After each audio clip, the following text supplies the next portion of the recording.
Thank you for joining Wars of the Roses, and this is The Lost Word by the Imperator, an article taken from Rosicrucian Digest, Volume 19, Number 6, July 1941. The Lost Word by the Imperator.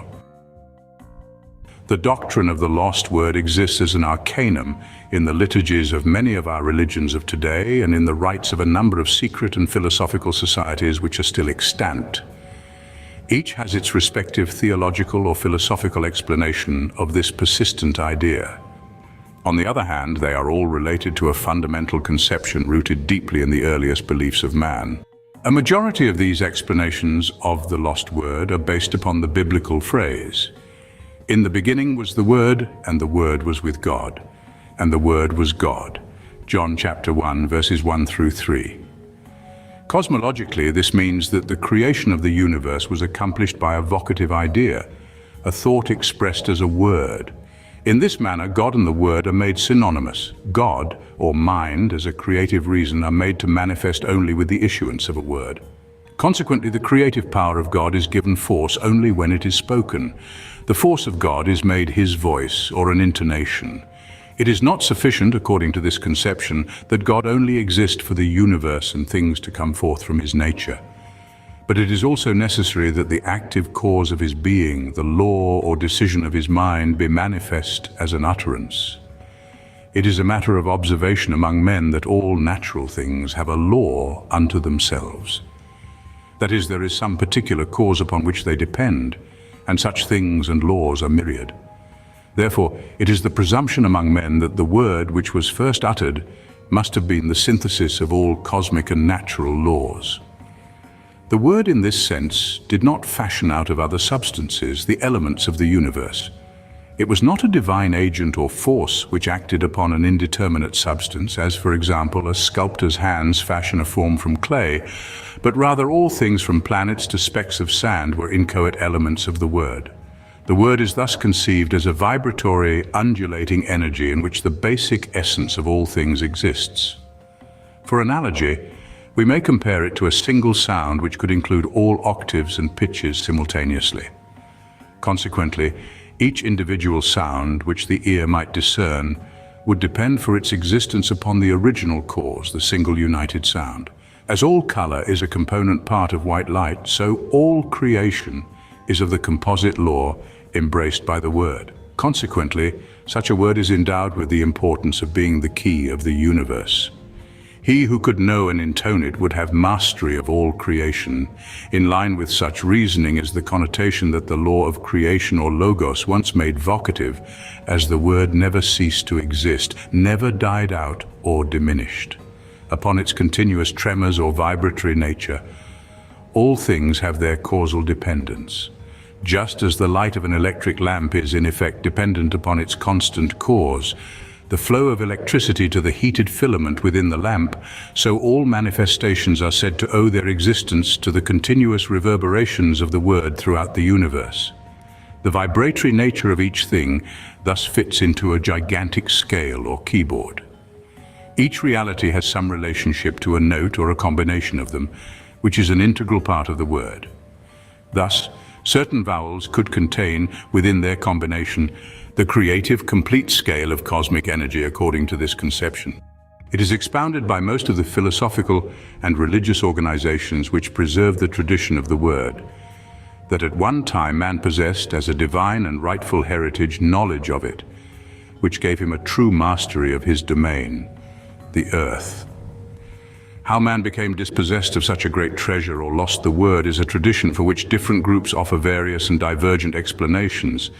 Each likewise in its own way believes man may redeem himself and recover the lost word, or at least certain efficacious syllables of it.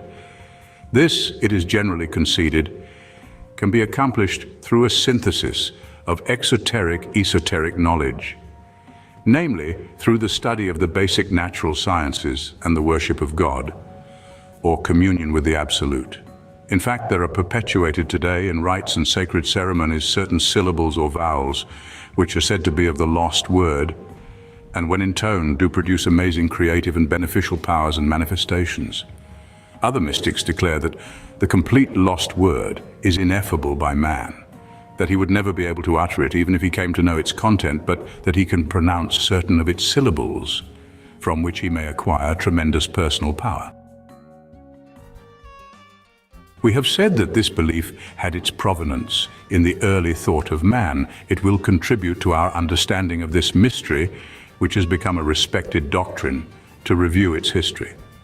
According to ancient liturgical texts, the Sumerian vocable for word is inim, pronounced enem.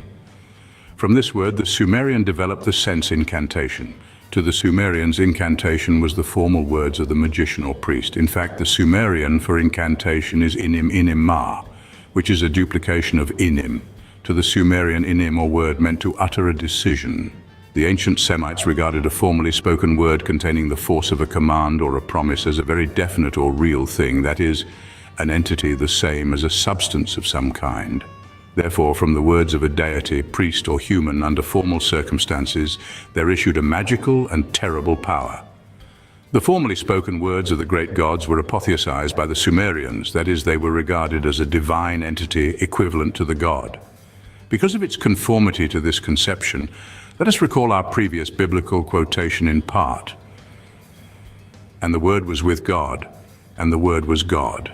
Before 2900 BC, we find the inscription Inemanizid, literally translated, His Word is true. Likewise, in pre-Sargonic times, about 2800 BC, and on a temple record of Lugalanda is the phrase Enemdugdugani Andub, or the word which he spoke shakes the heavens. The word which beneath causes the earth to tremble. Here we see the first conception of the dynamic power of the divine word, expressed nearly 5,000 years ago. A further development of the Sumerians was the identifying of the word of the god Enlil with his spirit. The word of the god was made as an attribute of his all-embracing nature, moving forth from him into the chaotic world. For example, another Sumerian liturgy reads, "The utterance of thy mouth is a beneficent wind, the breath of life of the lands." Again, by this we are reminded of the Old Testament, for in the book of Genesis chapter 1 verse 3 we find, "And the Spirit of God moved upon the face of the waters." Following this we are told that God spoke, "Let there be light." To the Sumerians, the breath of God was a warm flood of light.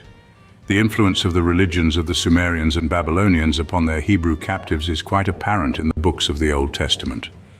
The Sumerians and Babylonians invariably regarded water as the first principle, the primordial substance from which all things came. Water to them was not a creative force, but rather the first element out of which other substances developed or evolved. Since, therefore, all things came from water, it was deduced that reason or wisdom dwelt within it.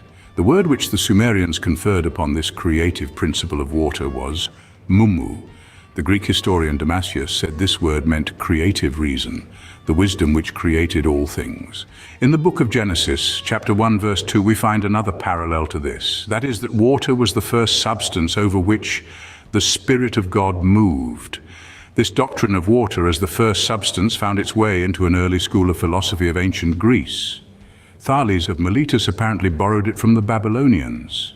Anaximander and Anaximenes were apparently influenced by their contact with the Hebrew scholars and their traditions, and so they resorted to syncretism as well.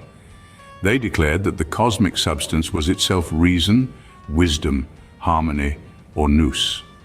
This, we see, corresponds to the Babylonian logos, or mumu, the creative reason which is immanent in water. Heraclitus of 500 BC, who expounded a doctrine of evolution and relativity, that of all matter becoming, through a process of development from fire to air and return, held that the only reality was the law of becoming, a cosmic law, the Word. A transition gradually occurred in which the Word, as a divine utterance, was to be replaced by the Logos, law. This Logos was the will of God, expressed as an immutable and active law in the universe. The ancient Stoics held that the divine principle or first cause was pneuma, a breath of God which permeated all things. This breath manifested as a series of creative laws in matter. It became the physical laws which science knows and studies. In man, this breath or logos became a lesser spirit and moved him as a soul. Philo, a Jewish eclectic philosopher at the beginning of the Christian era, developed the logos concept into a most important central doctrine of a philosophy which found its way into the theological dogmas of some of our present prominent religions. To Philo, the logos was on the one hand the divine wisdom, the producing, rational power of the supreme being. In other words, the logos was the mind of God. On the other hand, the logos was not the absolute nature of God. It was not the substance of the deity. It was rather an attribute of his nature. It was reason coming forth from him as an emanation. It was held to be the uttered reason. Thus, from this we find that again the logos takes on the significance of the word, namely the expressed will or utterance of God. The logos or word was held by Philo to dwell within the world. God was not immanent in the world, he transcended it, but the logos, his word, descended into the sentient world as a mediator between God and man. For a summation of this topic, we may say that most men have believed that a desire or wish has no efficacy unless it is made vocative. They conceive that a thought in itself is not sufficient unless it is accompanied by some active agent like the spoken word. Therefore, to the natural cosmic forces, the physical laws of the universe, he attributes a once uttered word as their source, which continues to reverberate throughout the universe and which he can no longer, at least in its entirety, apprehend. Thank you for watching, and please don't forget to share, like, subscribe, and comment. And if you can, please consider donating to Wars of the Roses. Links to PayPal and Patreon are in the description. Thank you so very much.